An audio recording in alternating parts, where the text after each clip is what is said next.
देश और समाज को हिला देने वाली कुछ चौंकाने वाली खबरें लेकर हाजिर हैं हम आपके सामने। भोपाल से इंदौर तक, कहीं प्यार के नाम पर गैंग रेप और ब्लैकमेलिंग, तो कहीं दरगाह में सुंदरकांड से मची सनसनी।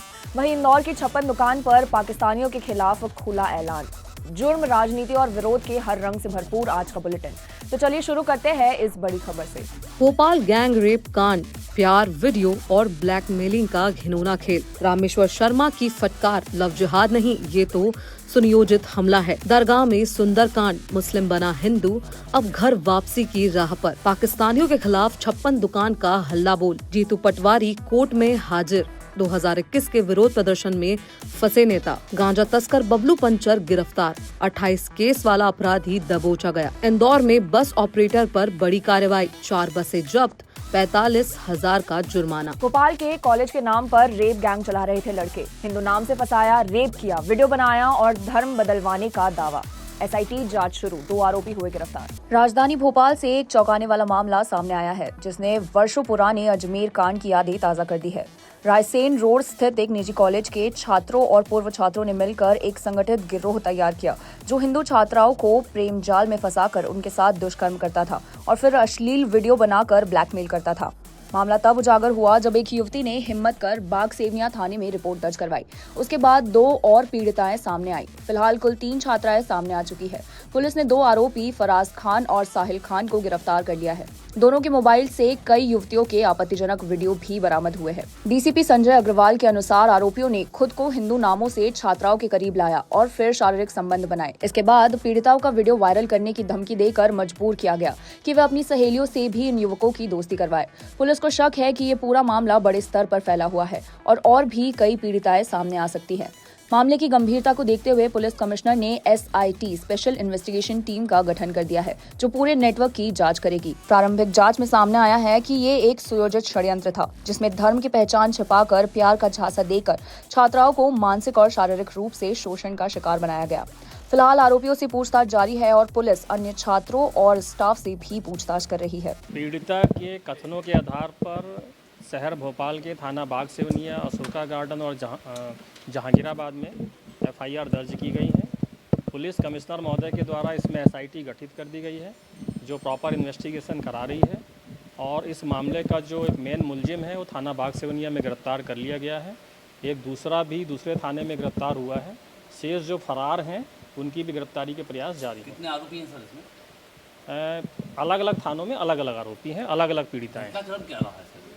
घटनाक्रम एक जो कॉलेज में पढ़ते थे पीड़िता और आरोपी, वहाँ से उनके संबंध रहे हैं, वहाँ से वो परेशानी वाली बात हुई है, वहाँ से वो परेशान कर रहे हैं और भी जो घटनाक्रम बताया उसके आधार पे संबंधित भारतीय न्याय संहिता की धाराएं लगाई गई हैं और पॉक्सो एक्ट की धाराएं भी लगाई गई। इसमें लव जिहाद तो कोई एंगल आ रहा है? अब मैं इस बारे में अभी मैं इतना कहना चाहूँगा कि जो भी बातें आई हैं उसमें धार्मिक स्वातंत्र अधिनियम की धाराएं भी लगाई गई हैं। इसमें जो भी कंटेंट्स हमको मिला है। बीजेपी विधायक रामेश्वर शर्मा का बड़ा बयान। भोपाल कांड कोई इत्तेफाक नहीं, पूरी साजिश है। बोले ऐसे दरिंदों को मिले चौराहे पर सजा। मध्य प्रदेश की राजधानी भोपाल में एक ही कॉलेज की 3 छात्राओं के साथ रेप का मामला सामने आने के बाद शहर में सनसनी फैल गई है। इस मामले में 3 आरोपियों पर फर्जी हिंदू नामों का इस्तेमाल कर छात्राओं से दोस्ती करने, उनके साथ रेप करने, अश्लील वीडियो बनाकर ब्लैकमेल करने और धर्म परिवर्तन का दबाव बनाने के गंभीर आरोप लगे हैं।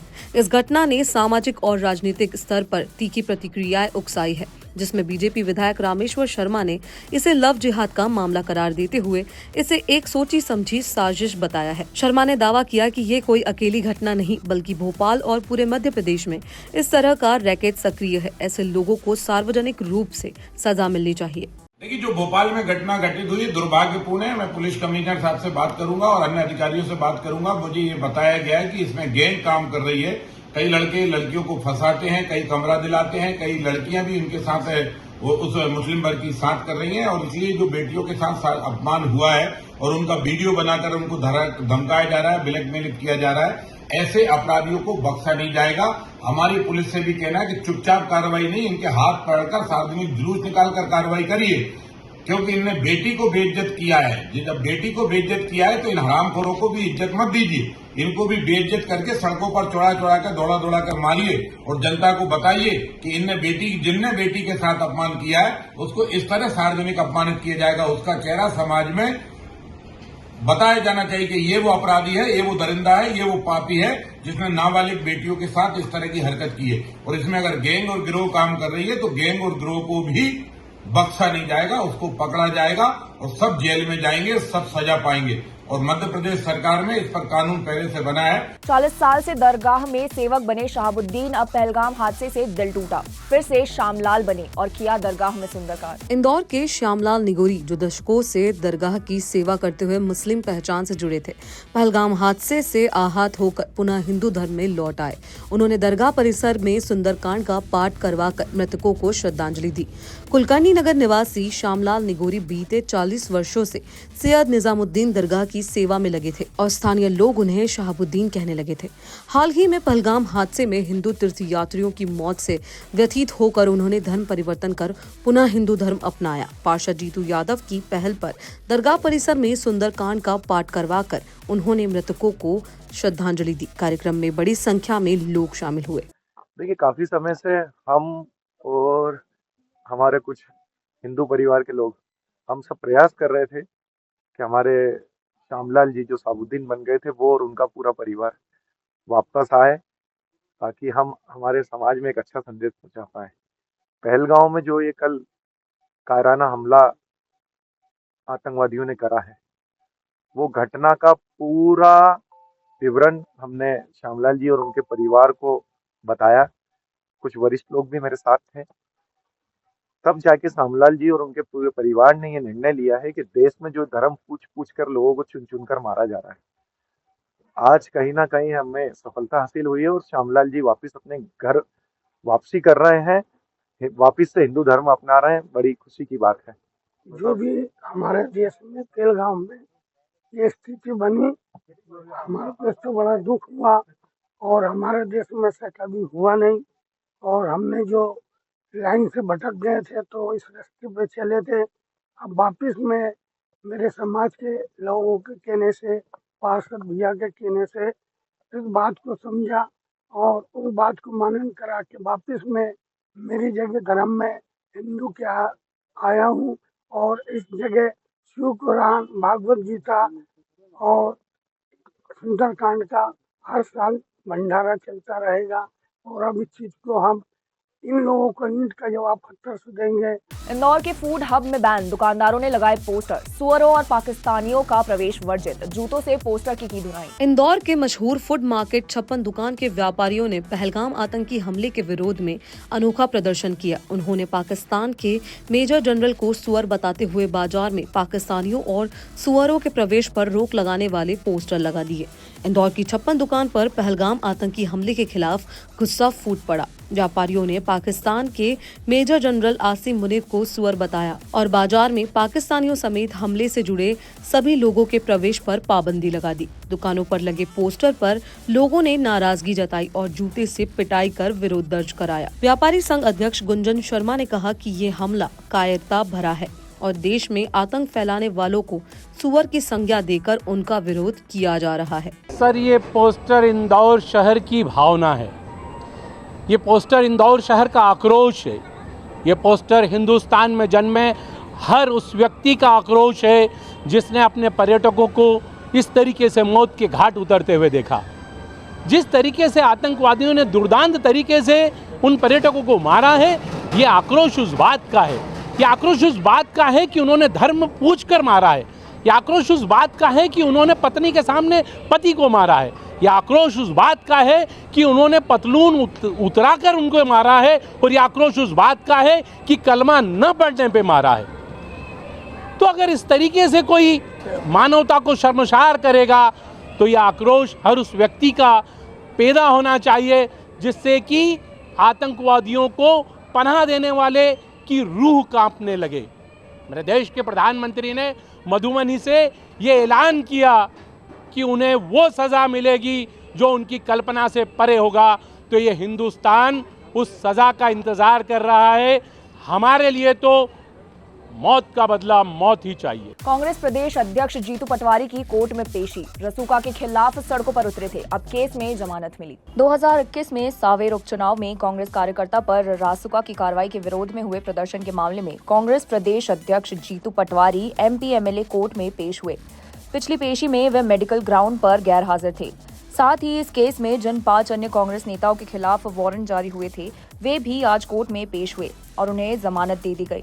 मामला उस समय का है जब तुलसीराम सिलावट के बीजेपी में शामिल होने के बाद उपचुनाव हुए थे और बबलू यादव को जिला बदर किया गया था। देश के प्रधानमंत्री, देश के कृषि मंत्री, हमारी मध्य प्रदेश की सरकार, देश की सरकार किसानों की डबल इनकम की बात करती थी, लाभ का धंधा बनाना चाहती थी। जो मीडिया जो थोड़ा सा फसलें बड़ी होती है और हाहाकार मचा देते हैं कि फसलों के दाम ज्यादा हो गए, महंगाई बढ़ गई, टमाटर के भाव ज्यादा है, करेले के भाव ज्यादा है, लौकी महंगी हो गई, खाने के फ्रूट्स महंगे हो गए, रोज हम सुनते हैं, देखते हैं। मैं उस मीडिया से आग्रह करना चाहता हूं कि आज टमाटर बिक नहीं रहा, फेंकना पड़ रहा है। एग्रीकल्चर में जो प्रोडक्शन फेंकना पड़ता है, कृपया करके उस पर भी आवाज उठाओ। आखिर ये किसान इसी देश का। तो एक दिन टमाटर के भाव बढ़े तो फ्लैश होता है, सब अखबार, मीडिया, चैनल सब बातें करते हैं, सत्ता पक्ष और विपक्ष भी बातें करती है, विपक्ष भी कोसता है कि महंगाई बढ़ गई। मैं थोड़ा इससे डिफर रहता हूँ। किसान का जब भाव बढ़ता है तब तो आवाज आती है, पर जब वो फेंकता है, जब आवाज क्यों नहीं आती? तो किसानों के हित में देश का 70% आम आदमी, 75% किसान इस देश का, तो उनकी लड़ाई कौन लड़े? तो अब किसानों के टमाटर फेंकने पड़ रहे हैं। कृपया करके मीडिया और सरकार दोनों ध्यान दें। इंदौर में गांजा का गिरोह चलाने वाले बबलू पंचर गिरफ्तार। पुलिस ने भोपाल जेल भेजा। 28 केस दर्ज। भंवरकुआं पुलिस ने गांजा तस्कर को दबोचा, एनडीपीएस एक्ट में भेजा जेल। भंवरकुआं थाना क्षेत्र में रहने वाले कुख्यात बदमाश बबलू पंचर को पुलिस ने मुखबिर की सूचना पर गांजे के साथ गिरफ्तार किया है।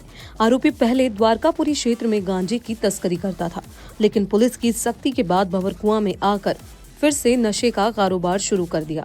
स्थानीय रहवासियों की शिकायत के बाद पुलिस ने दबिश देकर आरोपी को पकड़ा। थाना प्रभारी राजकुमार यादव के अनुसार बबलू पर पहले से ही द्वारकापुरी थाने में 28 आपराधिक मामले दर्ज हैं। एनडीपीएस एक्ट के तहत कार्रवाई कर उसे भोपाल जेल भेजा गया है। एक एनडीपीएस की कार्रवाई आज कुख्यात गुंडा था बबलू पंचर, उस पर की गई है। तो उसके द्वारा लगातार गांजा बेचने की शिकायतें आ रही थी और उस पर पूर्व में भी अपराध पंजीबद्ध हुए थे। इसी में कमिश्नर साहब को प्रतिवेदन भेजा गया था। कमिश्नर साहब द्वारा उसका वारंट बनाया गया, जिसको आज भोपाल जेल में पकड़ करके भेजा गया। 28 अपराध। ये द्वारकापुरी क्षेत्र का लिस्टेड गुंडा है और अभी वर्तमान में हमारे थाना क्षेत्र में किराए से। कलेक्टर के आदेश पर आरटीओ और ट्रैफिक का ताबड़तोड़ एक्शन। बसों की चेकिंग में गड़बड़ मिलने पर बड़ी कार्रवाई। कलेक्टर श्री आशीष सिंह के निर्देश पर क्षेत्रीय परिवहन कार्यालय और यातायात विभाग ने संयुक्त रूप से कार्रवाई करते हुए पिपलियाना, रिंग रोड और 3 इमली चौराहे क्षेत्र में अनियंत्रित खड़ी 6 बसों पर सख्त कार्रवाई की है। इनमें से 4 बसों को मौके पर ही जब्त किया गया, जबकि 2 बसों पर कुल 45,000 का जुर्माना लगाया गया। जांच अभियान के दौरान लोक परिवहन, स्कूल बसों और अन्य वाणिज्य वाहनों के फिटनेस परमिट, बीमा, पीयूसी और कर प्रमाण पत्रों की जांच की गई। इसके साथ ही ओवरलोडिंग, ज्यादा किराया वसूली और परमिट शर्तों के उल्लंघन पर भी नजर रखी गई। दस्तावेजों की कमी, क्षमता से अधिक सवारी और अनियंत्रित खड़े रहने की शिकायतों पर भी तत्काल कार्रवाई की गई। परिवहन विभाग ने स्पष्ट किया है कि यह अभियान आगे भी लगातार जारी रहेगा। बसों पे लगातार कार्रवाई पहले भी हुई है, आगे भी जारी रहेगी और जो भी ऐसी बसें जो बसते हैं उनको छोड़ कर अवैध जगहों पर खड़ी होंगी, उनको हम लोग जब्त करेंगे और निश्चित रूप से जो कार्रवाई चल रही है उसमें आगे और ज़्यादा। ऐसी ही खास खबरों के लिए देखते रहे the view news powered by Vinay Ujala.